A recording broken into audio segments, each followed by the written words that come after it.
बेटी की जिद। कोमल प्रियदर्शन जी की इकलौती बच्ची, जिसे वह बहुत लाड़ प्यार से पाल रहे थे।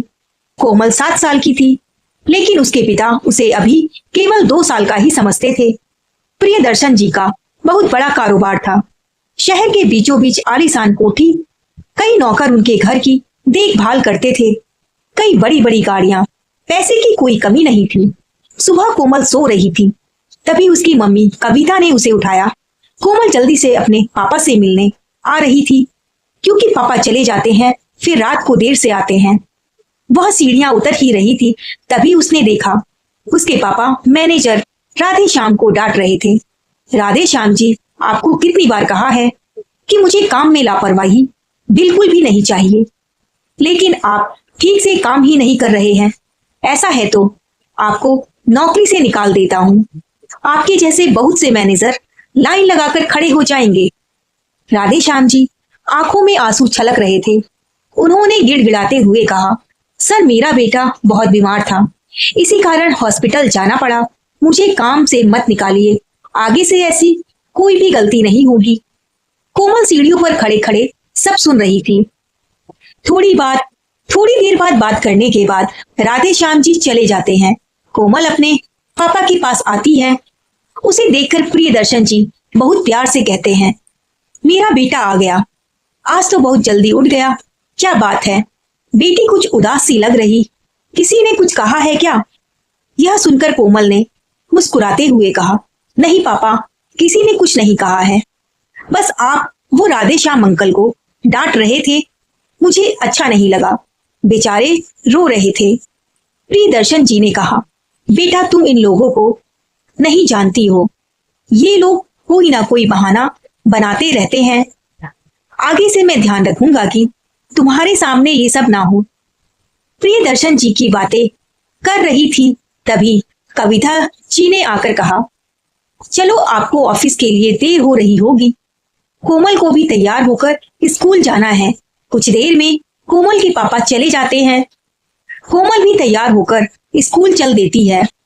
स्कूल में भी उसका मन नहीं लगता। घर आकर वो अपनी मम्मी को सारी बात बताती है। मम्मी, हम पैसे वाले हैं तो क्या सब हमारे नौकर हैं? कविता जी ने कहा, नहीं बेटा, ऐसा नहीं है, तुम ये सब मत सोचो।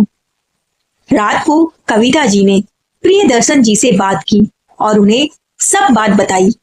वो बोले, मैं कोशिश करूंगा कि आगे से किसी को भी घर पर ना बुलाऊं। कुछ ही दिन बाद कोमल का जन्मदिन था। कोमल ने स्कूल की कुछ सहेलियों को पार्टी में बुलाया था।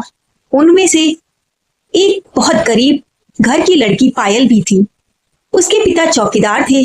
पहले तो उसने मना कर दिया, लेकिन कोमल की जिद करने पर वह आने के लिए तैयार हो गई।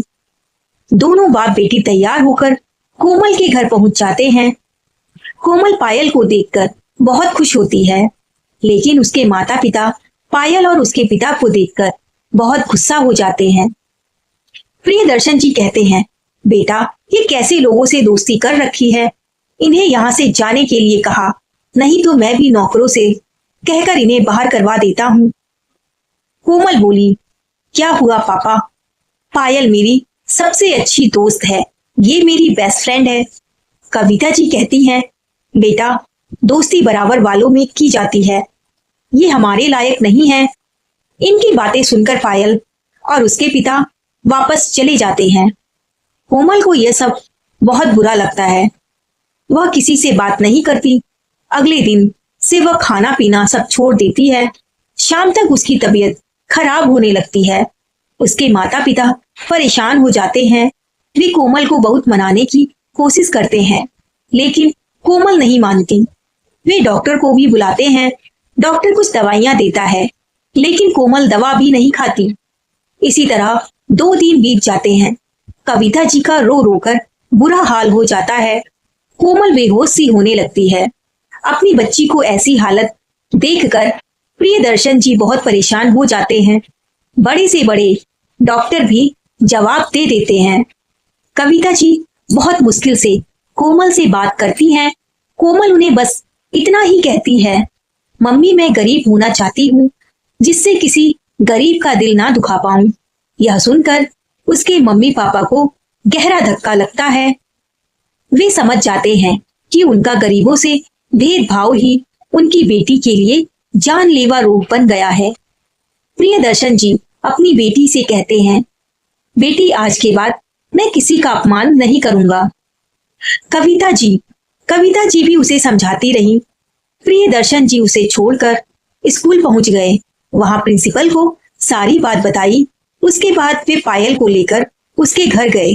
प्रियदर्शन जी ने कहा, भाई जी मुझे माफ कर दो, मैंने उस दिन आपका अपमान किया था। मेरी बेटी उसी दिन से खाना पीना छोड़कर बीमार पड़ी है।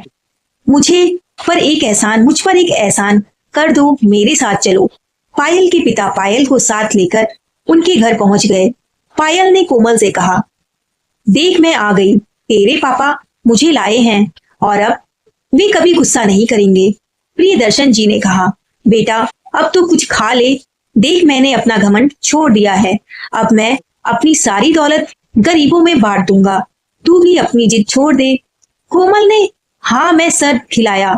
उसके बाद डॉक्टर ने कोमल को जूस पिलाया, फिर कुछ खाने के लिए दिया। प्रियदर्शन जी ने पायल के पिता को अपने पास ही एक घर बनवाकर दे दिया।